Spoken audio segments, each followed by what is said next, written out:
Update banjir bandang di Lahat, petani gigit jari terancam gagal panen. Banjir bandang di Kabupaten Lahat, Provinsi Sumatera Selatan memberikan dampak yang cukup luas. Awalnya banjir bandang di Kabupaten Lahat tersebut terjadi Kamis 9 Maret 2023. Banjir bandang akibat curah hujan yang cukup tinggi memaksa ratusan kakak di Lahat mengungsi. Kepala Desa Lubuk Sepang, Verlih Trinur Hadi mengungkapkan ada 95 kepala keluarga yang terdampak banjir. Tidak hanya rumah, sawah juga terkena imbas dari bencana alam tersebut. Nampak beberapa hektar sawah yang terdampak banjir bandang tersebut terendam lumpur.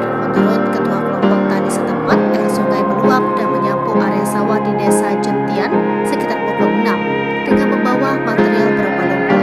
Akibatnya ancaman gagal panen membayangi petani yang ada di wilayah tersebut. Menjawab keluhan masyarakat yang sawahnya terendam banjir dan menyebabkan gagal panen, Gubernur Sumatera Selatan Haji Herman Deru menyatakan pemerintah Provinsi Sumsel segera mengirimkan sarana produksi pertanian. Hal tersebut disampaikan langsung saat Gubernur Sumsel Herman Deru meninjau langsung posko penanganan banjir Desa Tanjung Raman, Kecamatan Ujan Mas, Jumat 10 Maret 2023.